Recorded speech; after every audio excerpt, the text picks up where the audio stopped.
This is Farmer here at C2E2 with Gordon, who's one of the creators of Multiplex. What? The creator of Multiplayer. Yeah, Multiplex. It's been a long day. So, I gotta ask, what got you into it? Well, actually, I'd been doing a webcomic called Stripped Books for a long time, and I took it to its own website and wanted to create like a short backup feature. And so I thought, something short, funny, about movies because I love movies. And so I was like, I wanted to create this movie-themed webcomic about a bunch of kids that work at a movie theater. And it just kind of all fell together. I'd originally wanted to do it as a Flash cartoon, which is why I draw it in Illustrator now. And so it's kind of same sort of aesthetic. And it just kind of blew up from there. Okay. What do you consider your influences? Well, obviously South Park is a big one, although I try to put a little more detail into it. But any of the vector illustrator artists, like there's a lot of editorial artists that use Illustrator to do kind of very flat, two-dimensional appearing artwork. The insurance ads are a pretty good example of that too. It's kind of more inspired by animation than comics, or at least at first, and I've sort of been kind of moving towards more comics influences. On the whole, I have just more writing influences that are kind of more TV-based, actually, and movie-based than comics. So it's kind of weird, even though I've been reading comics my whole life. For this particular strip, anyway, I'm kind of more taking influence from movies. Okay, is this your first con in the area?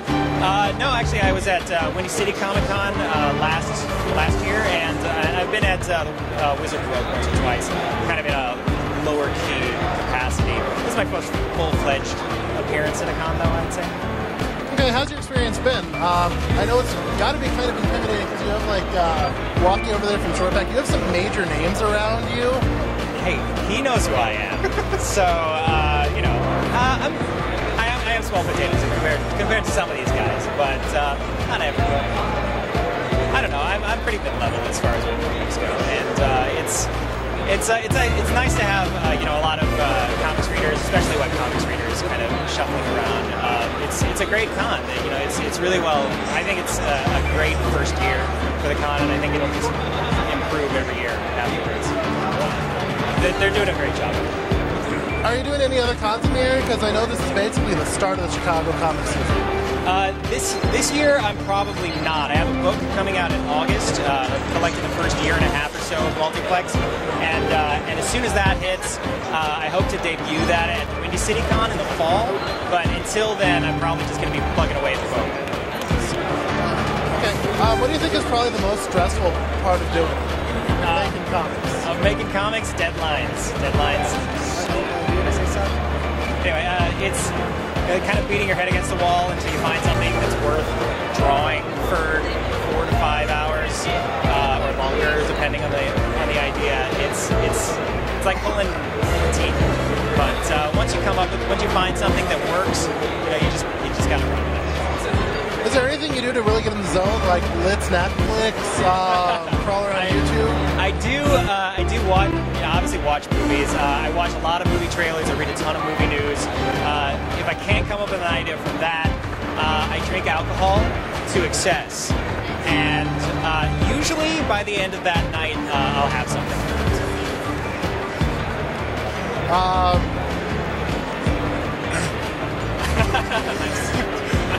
I don't know how to follow that up, because usually the drinking to excess is the next question.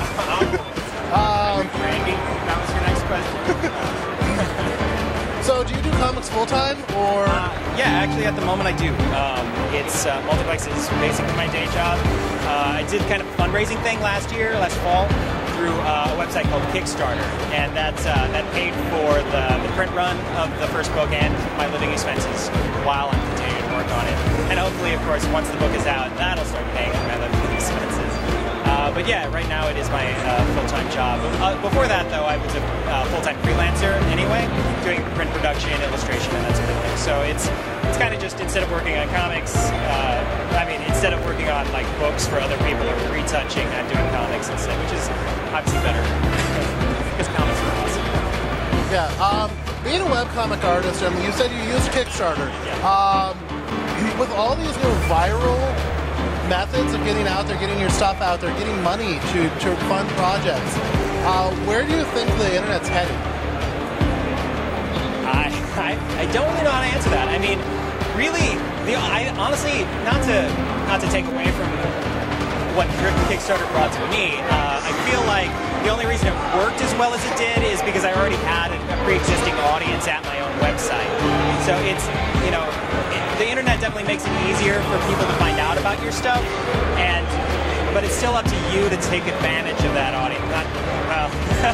To utilize that audience, not take advantage of that audience. Although maybe if they let you, and they're willing, then you can take advantage of it. Just remember, 15 will get you 20. And with that, we're going to go explore some more cons. The website is multiplexcomic.com. Give it a look-see.